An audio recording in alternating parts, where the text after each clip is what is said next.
Welcome to Benchmark. Today we're going to talk about the DAC3. We're going to take a deep dive into the DAC3 HGC, the DAC3 L, and the DAC3 B.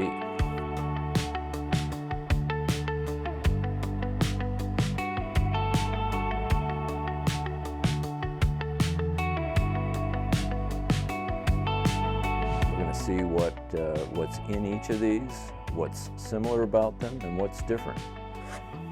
Over here we've got the main power supply, which takes AC input and gives us 12 volts DC, and that goes to these secondary DC to DC converters, which give us the various voltages that we need for our analog signals and also for our digital logic.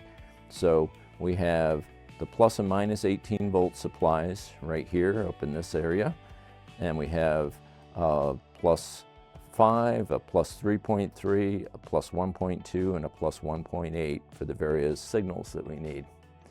And let's trace the signal path. If we start here in the back, we have the digital inputs. We've got two coaxial inputs, two optical inputs, and a USB input. Now the USB comes into this USB PHY chip, and then into the XMOS USB receiver, which gives us our USB audio input.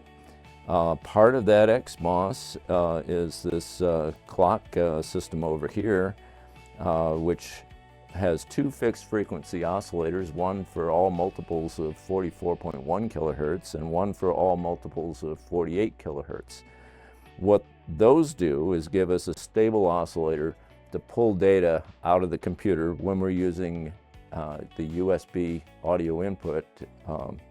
It's an asynchronous USB audio input, which means that the clock is generated here on board in the DAC, and that's what's used to pull the data out of the computer.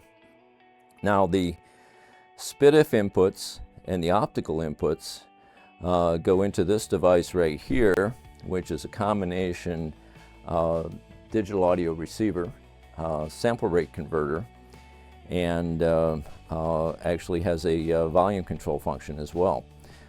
So we take all incoming sample rates and upsample those to 210 kilohertz, and I'll explain why we do that in a minute. But one of the key things about this is that this is one of the DSP processes that would be subject to clipping if we didn't take the level down before we go through that sample rate converter. So we actually take that level down by 3 dB before we go into this sample rate converter. That prevents the clipping of intersample overs, and that is the single most important thing in a D to A converter, making sure that you've got enough headroom for intersample peaks, and these are the peaks between samples, and the actual analog waveform can be higher than the sample before and the sample after.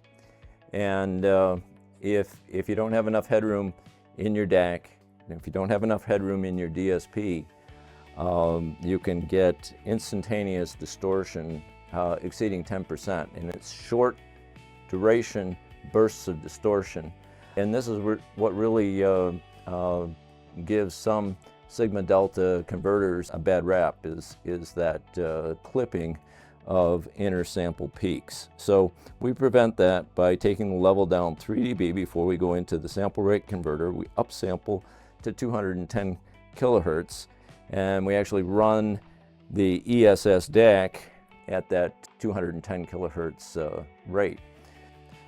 Right here in the back, there's a set of two jumpers, and these jumpers control the function of the second coaxial connector. This connector, D4, can be either an input or an output depending on the position of these two jumpers. So if it's configured as an output, whatever digital input is selected, a copy of that will be transmitted on D4. Now, from the factory, D4 is configured as an input.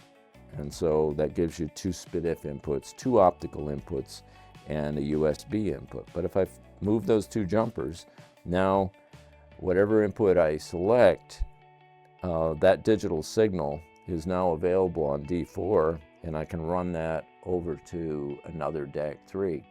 And one of the situations where you might use that is for running 2 sets of analog outputs with independent volume control. There's a variety of things you can do with it, but just be aware that that function is there. It's also quite useful in a studio environment. There are some other jumpers that do various functions, and these are all outlined in the manual, but I wanted to point out that one particular function. So in the back we have the power entry module. This takes a standard IEC cord.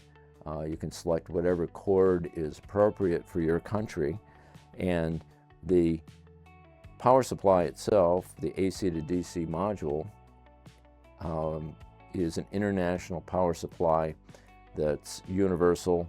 It accepts any line voltage or line frequency, so 50 hertz, 60 hertz, 120 volts, 240 volts, 100 volts in Japan, and in all cases the output is 12 volts DC. The 12 volts DC runs everything. One of the things that this does is it gives us very good isolation from the AC line because everything is powered off the 12 volts DC.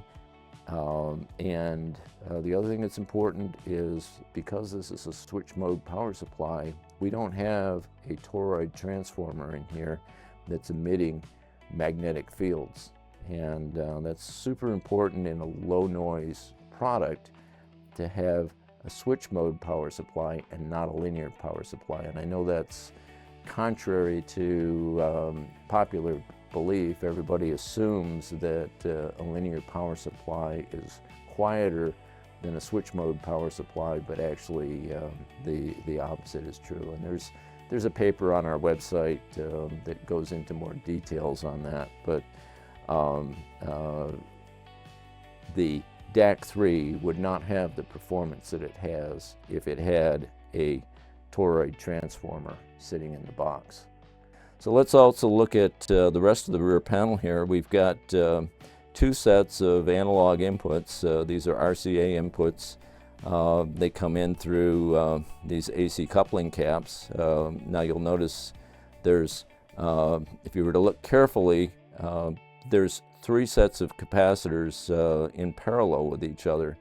There's electrolytics for low frequency. There's stacked metal film for middle frequency, most of the audio band, and ceramic caps for the very high frequency. So in parallel, those 3 different types of capacitors build us a better capacitor than we could build with a single capacitor. Now the reason that's important is we need to extend the frequency. We build all benchmark equipment to extend the frequency response down to 0.1 hertz.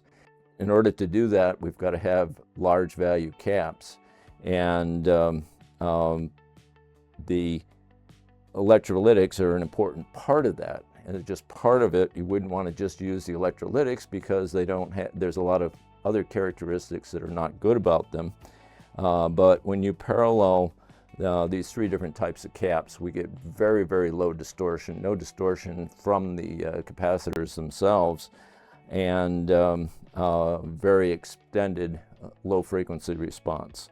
And that's critical for keeping the phase response accurate at 20 hertz. So extending the low frequency response down to 0.1 hertz gives us good performance or great performance at 20 hertz. Now there's a set of relays right here. Those are the input selection relays for the analog inputs, and the input mute relays for the analog inputs. And there's a set of input buffers here. Now, the other thing we have is there's a 12-volt trigger that comes in on the back, and the 12-volt trigger input and output circuitry is located right over here. And the other thing that we've got on the rear panel here is the analog outs. There's two XLR analog outs, and there's two sets of RCA analog outs. These are the output buffers for the RCAs. They're separately buffered, and these are the output buffers for the XLRs. So every output connector has its own set of buffer amplifiers. That way the loading on one output is not going to adversely affect one of the other outputs. And now what we're going to do is look at the D to A converter itself. And this is the ESS D to A converter chip. It's internally it's an 8-channel chip. We're paralleling 4 channels together to make the left channel. This is the left channel output. And we're paralleling 4 channels together to make the right channel output. Every time you parallel 2 channels together, you get a 3 dB improvement in signal to noise ratio. So we get a 3 dB improvement going from 8 channels to 4 channels. We get another 3 dB improvement going from 4 channels to 2 channels. So we do 6 dB better than the performance of any one channel in 8-channel mode. Over on this side, we have our proprietary voltage regulator for the reference voltage for the DAC. The DAC reference voltage is the most critical analog signal in the entire box. That has to be extremely low noise, because any noise that's on that will be superimposed on the output from the D to A converter. And so we have a high precision voltage reference IC right here. We have a trimmer that allows us to trim the reference voltage so that we have an exact calibration of the output level. And we have a very low noise amplifier right here that provides a separate reference for the left and right channels. So each of the channels have their own reference provided by this low noise reference voltage circuit. Now, ESS makes their own regulator. At the time that we designed the DAC3, this was a solution that greatly outperformed what was available with their integrated circuit. Right over here, we have a 50 kilohertz oscillator. That's the oscillator that's used by the ESS for conversion. So all of the conversion in the ESS is driven off of that 50 megahertz fixed frequency crystal. So we have a very low jitter path here between the crystal and the ESS. So we operate the ESS at 210 kilohertz so that we can frequency shift the filters that are built into the ESS, because we're not actually using the ESS low-pass filters as part of the D to A converter. At 192 kilohertz, the ESS filter will be rolling off at 96 kilohertz.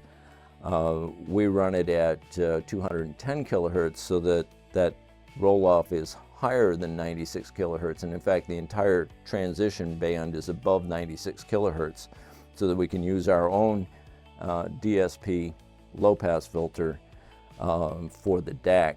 And we use a linear phase brick wall filter, and the reason we use that is it's all about the preservation of the input wave shape. So if we take a benchmark A to D converter, to run an arbitrary waveform into it, go into a benchmark D to A converter, back into a benchmark A to D converter and D to A converter, and we can go through, and we've demonstrated this with 16 generations. The waveform that you get out is identical to the waveform going in. And if you have any other type of filter, and a lot of DACs give you a choice of many different filters.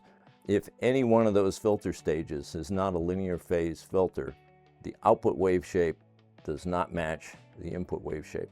So very important to us to preserve the exact analog wave shape as we go through successive A to D and D to A conversions, or if we're just going through one A to D conversion in the studio and then one D to A conversion in your home listening space, what you want coming out, you want it to be an exact representation of what went in the studio, and that's what you get with a linear phase filter. It's also important that that filter doesn't alias. So these are the output current to voltage converters. The ESS chip can be run in multiple different ways. The cheap, low-cost, inexpensive way to run the ESS is to run all of the outputs in voltage mode, which means you just get a analog voltage coming out of each of the channel outputs on the ESS.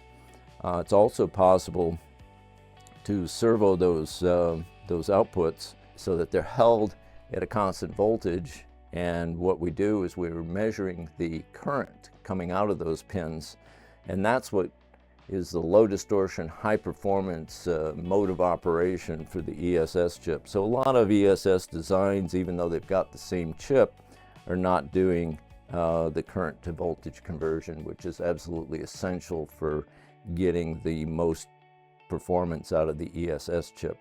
So now that we've looked at the DAC3 HGC, well, let's take a look at the DAC3 L to see what's different. First thing I want to point out is how much of it is similar.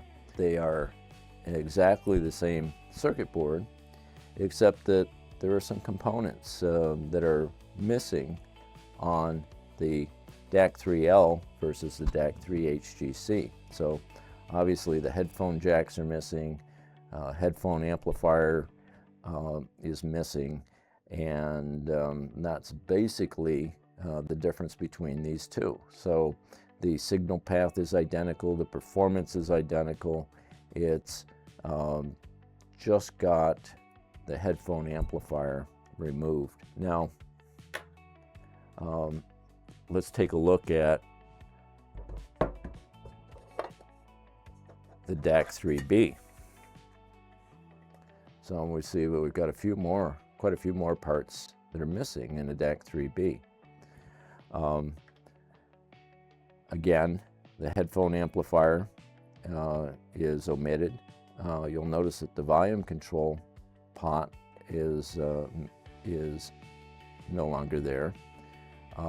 The A to D converter that senses the position of the pot, the various buffers for the signal going in and out of the pot, the relay for switching between analog and digital inputs is gone. What's the reason for that? Well, the reason is that there are no analog inputs on the DAC3 B.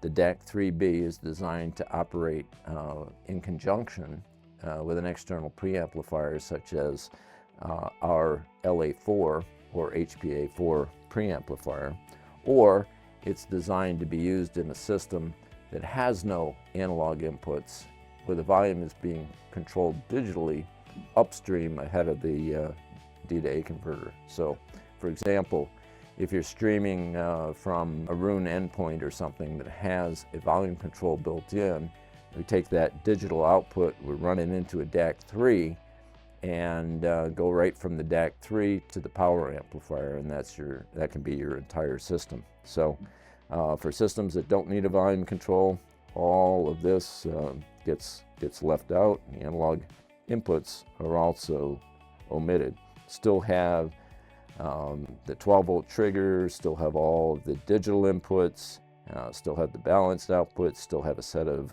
unbalanced outputs. But here we've got a stripped down version of the other two DACs that gives you exactly what you need if you're operating with an LA4 or HPA4. So whether you choose a benchmark DAC3 HGC, DAC3 L, or DAC3 B, the one thing that they all have in common is exactly the same audio performance.